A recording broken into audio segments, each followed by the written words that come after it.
বিশ্বনবী এক কালো মহিলাকে দেখে বললেন, কোন কালো নারী তো জান্নাতে যাবে না। মহিলা কান্না শুরু করে দিল, বলল, নবী এটা কোনো কথা হইল নাকি? জান্নাতে যাবো না কেন? কালা কি আমি হইছি নাকি? কালা আমারে বানাইছে কে? আবার ধলা আমনেরে বানাইছে কে? তিনি বানিয়েছে, তো আমার দোষ কি? ওই মহিলা কান্না শুরু করে দিয়েছেন, নবী আপনি বলেছেন 4টা কাজ করলে জান্নাতের 8টা দরজা খোলা সব নারীদের জন্য। 1 হলো যে নারীরা নামাজ পড়বে, 2 হলো রোজা রাখবে, 3 হলো স্বামীর কথা শুনবে, 4 হলো পরকিয়া না করে সতীত্বের হেফাজত করবে। 4টা কাজ করলে জান্নাতের 8টা দরজা খুলে দিবে কে? ও নবী আমি তো 4টাই করি, কেন জান্নাতে যাব না আপনি বলেন? বেজায় কান্না, কান্না করতে করতে মহিলা অস্থির। বিশ্ব নেই বললেন, থামো, আরে এত কেঁদো না, কেঁদো না, আমি তো মজা করছি। কি করছি? আমি জাস্ট কিডিং ইউ, আমি মজা করেছি, আমি ফান করেছি, আমি তো রসিকতা করে বলেছি তুমি যখন জান্নাতে যাবা তখন এরকম কুচকুচে কালো থাকবা না, তোমাকে পূর্ণিমার চাঁদের মতো সুন্দরী বানায় দিবে কে?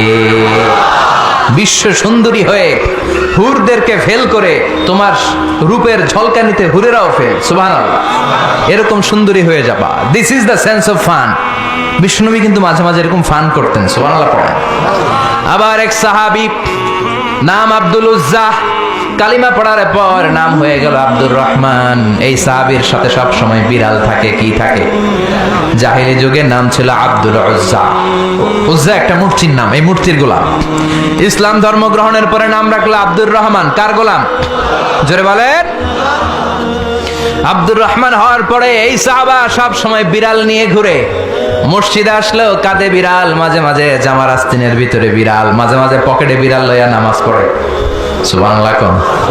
বিশ্বনবী একদিন মজা করে আব্দুর রহমান নামক ওই সাহাবীটারে ডাক দিয়ে বললেন, ও বিড়ালের বাবা, ইয়া আবা হুরাইরা, হে বিড়ালের বাবা। সুবহানাল্লাহ পড়ে। আবু হুরায়রা কয়, বিশ্বনবী বলছে বিড়ালের বাবা। আমার নবী যদিও মজা করে ভালোবাসা থেকে আমার নাম দিয়েছে বিড়ালের বাপ, আজকে থেকে কেউ আমার আব্দুর রহমান ডাকবি না, মরার আগের দিন পর্যন্ত আমি থাকবো বিড়ালের বাপ। বিড়ালের বাপ আমি। কিসের বাপ? সুবহানাল্লাহ। কি ভালোবাসতো সাহাবারা। আবার বিশ্বনবী এক সফরে গেলেন, এক ইহুদির বাচ্চা ছোট্ট এক সাহাবী আজান দিচ্ছেন, আল্লাহু আকবার, আল্লাহু আকবার, আল্লাহু আকবার,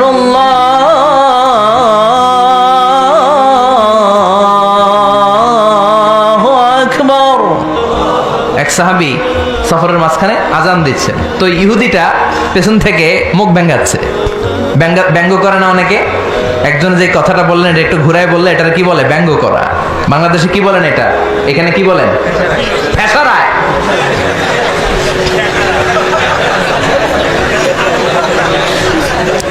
ঠেসারায়। এক সাহাবী আজান দেয়, আরেকজন ঠেসারায়। যে ঠেসারায় সে ছোট ইহুদির বাচ্চা। সাহাবী আজান দেয়, এক গাছের ঝোপঝাড়ের পেছন থেকে ইহুদির একটা ছোট্ট ছেলে ঠেসারায়। বিষ্ণুই বললেন, এটারে ধর। 2 সাহাবী ছোট্ট বাচ্চাটারে ধরে আনলেন। বিশ্বনবী ছোট্ট বাচ্চাটার মাথার চুলের ঝুটির মধ্যে ধরলেন, চুলে সামনের এই জায়গা আছে না, এটা বলে নাসিয়া, এই নাসিয়ার মধ্যে ধরলেন। বিষ্ণুই বললেন, নাম কি? কি করস? ঠেসারাইলি কেন? ছোট্ট ছেলে বলে, মাফ করে দেন। বিশ্বনবী বললেন, না, তোর মাফ নাই, যেহেতু তুই ঠেসারাইলি। আমার সাহাবী যেমনি আজান দিছে তুইও দে। কয় আমি দিব না। কয় তুই দিবি না, তোর বাপে দিব, দে। ঠেসারাইলি কেন? এবার বিশ্বনবীও ছাড়ে না, ভয়ের চোটে ওই ছোট্ট ইহুদির বাচ্চা আজান দিচ্ছে, আল্লাহু আকবার, আল্লাহু আকবার, আল্লাহু আকবার, আল্লাহু আকবার, আশহাদু আল্লা ইলাহা ইল্লাল্লাহ, আশহাদু আল্লা ইলাহা ইল্লাল্লাহ। এরপর আর করে না। এরপরে আর, কারণ ইহুদিরাও আল্লাহরে মানে কিন্তু নবীরে মানে না। কারণ এরপরে আছে আশহাদু আন্না মুহাম্মাদার রাসূলুল্লাহ সাল্লাল্লাহু। বিশ্বনবী আবার মাথার চুল ধরে টান দিলেন, ক ঠেসারাইলি কেন? ইহুদির ছোট্ট ছেলেটা এবার বয়ের সুরকে আমার মাইরা ফালাইবো। বয়ের সুরে এবার কয় আশহাদু আন্না মুহাম্মাদার রাসূলুল্লাহ। সুবহানাল্লাহ পড়ে। এটা ছিল এই ছেলেটা ইহুদি থাকার কথা ছোট্টবেলায় মদিনায় যখন বিশ্ব নেমে গেলেন। এরপরে শেষ জীবনে সে কালিমা পড়ে মুসলমান হয়েছে, আলহামদুলিল্লাহ। কোন কালিমা পড়ে মুসলমান হওয়ার পরে বিশ্বনবী তার মাথার চুল ধরে যেরকম টান দিছিলেন আর বলছিলেন, ঠেসারাইলি কেন, আজান দে।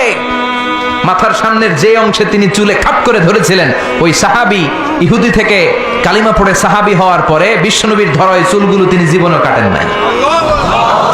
এই সাহাবী ডান দিক দিয়ে চুল কাটে, বাম দিক দিয়ে কাটে, পেছন দিয়ে কাটে, সামনের চুল কাটে না।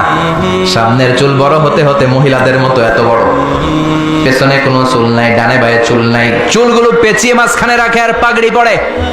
কারো সামনে যখন পাগড়ি খোলে অদ্ভুত চুল দেখে সবাই ভয় পায়। সবাই বলে, ও সাহাবী, ঘটনা কি, তোমার মাথার সামনের চুল বড় কেন? এটার কারণ হলো আমি নবীর সাহাবীরে ঠেসারাইছিলাম। কি করছিলাম? আমি ব্যঙ্গ করেছি নবীর সাহাবীকে। সে কারণে আমি যখন ইহুদি ছিলাম, আমার পেয়ারা নবী, আমার বিশ্ব নবী, আমার প্রাণের রাসূল আমার মাথার চুল ধরে বলেছিলেন, আজান দে। আমার নবীর বরকতময় হাত আমার মাথার যেই চুলের মধ্যে লেগেছে, মরার আগের দিন পর্যন্ত আমি চাই ওই চুলটা নিয়ে আমি কবরে যাব।